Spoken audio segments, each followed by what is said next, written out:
Remember the budget, remember the budget, remember the budget. There's gonna be people commenting on this that you gotta do this, or you should do that, or you should have did that. The customer don't want to pay to do it at the level that y'all are gonna comment in the comment section recommending it get done at. It is that simple. The customer don't want to pay. Okay, so we're gonna take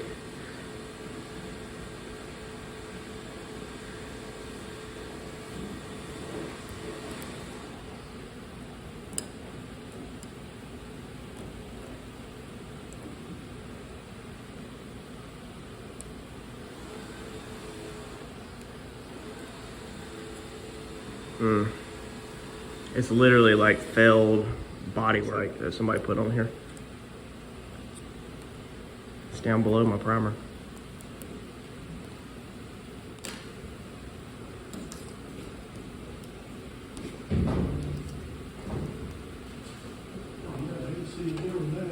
So half of this or the whole sheet? Half of that. This whole hood's just peeling back.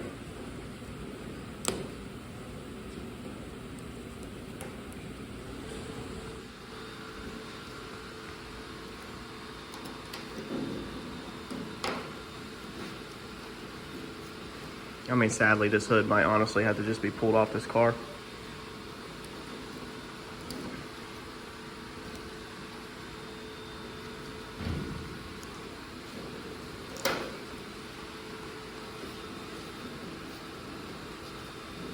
It's all letting go of whatever they have put underneath here.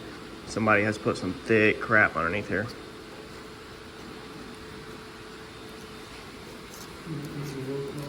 Yeah, just lightly. Yes, sir. So when I'm doing this, y'all, I can literally feel the no resistance when the blade just goes right underneath this.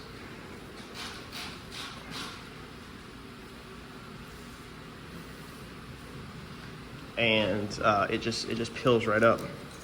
And so that's how I know that it's not bit. More than likely, this hood's going to have to come off this car. I don't know if I can fix this in the booth. Maybe. See, now it's starting to get where I can't get my blade underneath it. So the blade's kind of jumping up.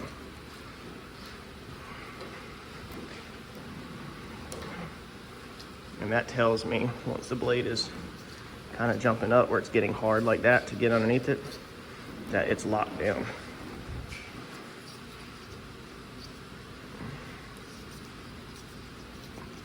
So I think that's good. So try to get this pieces of trash up so they're not all over the car and make us a nightmare, because if one of these little pieces of white specks blow into this, like we have to clean this whole car again now. If one of these little specks blow into this paint, you're gonna have white speck in your paint. That's gonna be a nightmare. As if this ain't already a nightmare of enough.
All right, so now you're at a turning roads where you have to decide, what do you freaking do?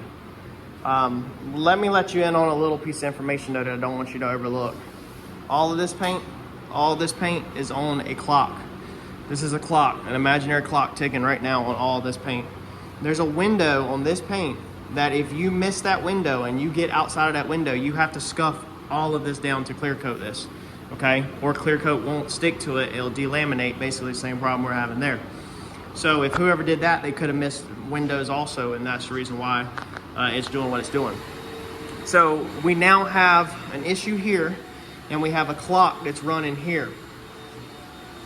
Now, we also have stripes that have to go on this vehicle. So if we pull this hood off, all right, then it's gonna make it the whole job way harder to stripe. Now, some people might say, well, I don't even know what you're gonna say. There's a million things that the comments, I can't even predict what the comments are gonna say. But basically, I want to keep moving this job forward so I can get clear over this whole entire job so I don't have to scuff this. This is a lot of car to scuff since this is door jams and all over and everything. Pardon the background noise, Eddie's doing pressure washing. So you, what, Dad? Oh, no, that's good. That's flashing off where I got it all wet. We got to let it air. Yeah, you can wipe that stuff off. And Dad's just got clean water that he's just wiping some of where we sanded off to just keep it clean. So basically, yeah, you can stop. You can pull the hood out the booth. You can mask your stripes on this, and then later maybe you can set your hood back on and align your stripes back up to it, and then do all that, blah, blah, blah. That's fine if that's the approach you want to take, and then realign your hood and everything. I'm trying not to. Customers on a budget. I'm going to keep repeating that. So we're doing budget repairs. So what I'm going to opt to do is we're going to get some etching primer on this so it bites the metal. So this is going to bite the metal. I don't have a lot left of that, but I have a whole can of filler primer. So we'll get our etching primer on, which just needs to be right here on this metal. Let it flash off real fast. That will bite the metal. This rattle can stuff will flash off pretty quick. Now, I normally do not encourage the use of rattle can products. However, in a pinch or in certain situations, this is what we have to use. We can't put a 2K product on this because it's not going to dry long enough unless I want to camp here and spend the night here and work all freaking night, which I don't want to do because I'm not getting paid to work them kind of hours. So let's etch prime this, and that will get us some to there. Now this thing's already really freaking smooth, like crazy smooth. If you could feel it with your hands. I mean, you can literally see how I've stepped it out. And look how crazy this is. Look at the layers. This is like rings in a tree. You can see the layers that other people have put on here. Remember, we only got, what do? We did one layer of primer. That's it. That's all I put on this car is one layer of primer. And that would be the dark gray, the top one. So somebody else has multiple layers underneath it. Multiple. It's nuts. Technically, you could probably roll like this, and when you get done painting the whole entire car, block your clear coat out, and you won't see it. But we're going to try to just make this a touch better real fast. Put our etching primer on, let it flash. We're going to speed dry it with the blower. Put us some rattle can 1K primer on, speed dry it with the blower. Now this can still bite us in the butt when we go to spray actual base coat and stuff like that. It could still wrinkle. So now my job is going to be way harder for the rest of the day of being careful and protecting this spot. I'm going to do some other tricks that I'll show you coming up to help protect this spot and hopefully not cause any issues. We're going to treat this one the exact same way we're going to treat the back one back here. Again, I'm sorry about the noise. Eddie is pressure washing. Dad has got this completely all the way out, so that crack is all the way gone. We got to treat this the exact same way. Dad, if you want, grab some paper actually, and let's mask it from like here all the way back to here with paper. So yeah, down so we don't get no overspray. And then let's just flip us a piece of paper that way and stand it up like along this trunk line to kind of protect it. So we only have this little tiny area to clean up. So yeah, grab them paper. And that'll help us where it's not so messy. Up here, I'm not really worried about it because I'm gonna be blowing red in such a big area, and I'm gonna keep it tight. So I'm gonna throw y'all back on time lapse. You know what I'm doing now. The secret with the the rattle can primer, the 1K stuff. This is 1K, meaning it only has one part. It's not 2K. It don't have two parts. That's why the can even says 1K right there. Secret to this is making sure the crap is dry before you do every single coat. You can speed it up by using the blower, and as long as it's dry and you dust it on, don't put it on really wet because it's going to destroy the dry time, then we'll be able to wet sand that off with like a 15 or 2000 grit, and then we'll be able to get back on top of this thing and keep on going. Unfortunately though, I'm not going to be able to, I don't think, get the clear on this today. I will be able to get the stripes, I think, laid before 5 o'clock. I don't want to work all night. Get the stripes laid, and then I'll have my window ticking. We can go home, go to sleep, and then be back at 8 a.m. And as long as we get on it at 8 a.m. with clear coat, then we'll be within our window where we're fine to let it sit overnight. But there's no way we could do this hood repair, let everything sit, and then that's going to put us way too far out of our window. Your technical data sheet on every product that you're using, your data sheet has all these times, these windows, and it tells you when you have to rescuff, everything. Always look at your data sheet.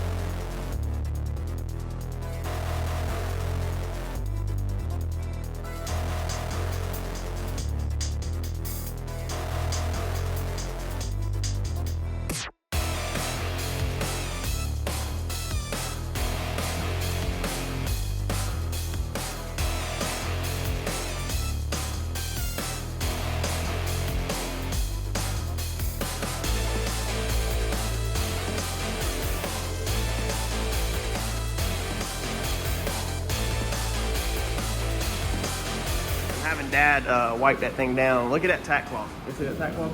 Already.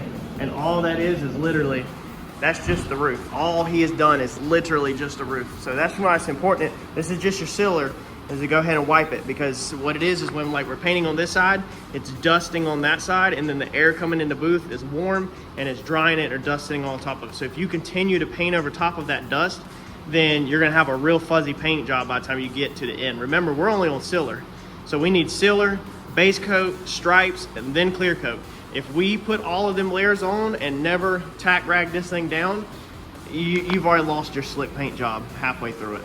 Let's keep going on this. We're just slowly right now drying it out with air and a heat gun.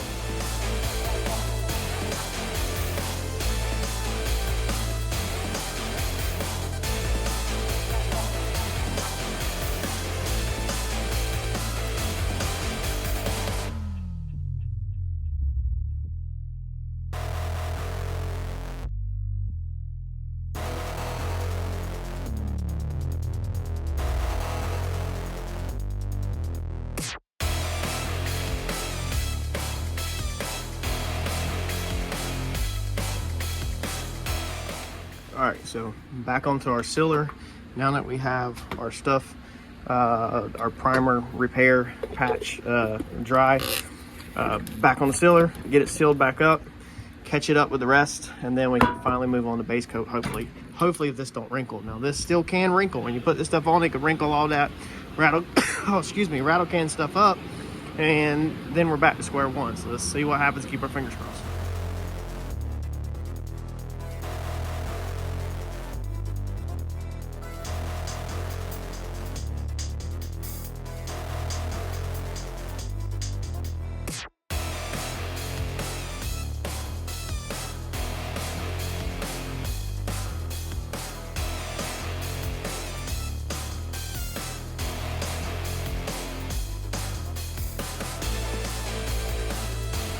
All right, so we got our repairs done. We got it all sectioned back in. You can slightly see the outline of where it was at. That's okay. Remember, this is just our second layer of sealer. We still got base coat, stripes, and then multiple layers of clear coat. When that's also a flat surface, the clear is gonna flow out a little better. When the car's done, if you still see that outline, it should cut right out with your clear coat. It's better to have this issue rather than a bubble sticking up that you know is gonna fail at a later date. I'd rather be able to see the outline of a repair than to have a bubble. Because the bubble, there's no fixing it on the backside. Outline, we can wet sand and buff it out. All of this is all nice and clean and worked back out. So that's good to go. I think we're good to go mix up base coat and move forward with base coat, y'all. All right, here's the base coat we're using. This is the lower end Omni brand. So there's the codes. When you're painting a car all over, this is the color code they wanted. Now there's multiple levels and multiple brand names that you can get in base coat. Don't be a fool and fall for the expensive brands of the base coat. Base coat does not provide UV protection. Clear coat does. So if you want to spend extra money to make your paint job last, spend it on the clear coat side, not the base coat side. When you're trying to color match, such as when we do these flip cars out here, we don't ever use the cheap brand because the color is always slightly off from OEM color. So if you're matching, that is sometimes where you spend your money on the more expensive brands. But if you're doing it all over, do the customer a favor, save himself some money, get the lowest brand that you can in that color, because again, it does not provide any protection. It's not gonna make the paint job last longer, anything at all. The clear coat is where you can spend the extra money if you want to. A lot of people get confused and waste a ton of money on the brand name of base coat they choose. This splits 1-to-1, so 1 part paint, 1 part reducer. I think we got 48 ounces of paint here, hoping that this will get me the whole job. It's not quite a gallon. So I need to put 48 ounces of reducer in it. I am using Slow Reducer. Again, no, don't care about the name brand. This is the house brand that they sell locally by Grow. There's the product number and everything. So we're gonna dump 48 ounces in this one probably, and then we'll put 48 ounces of paint in, and that will be reduced to 100% for the rest of its life.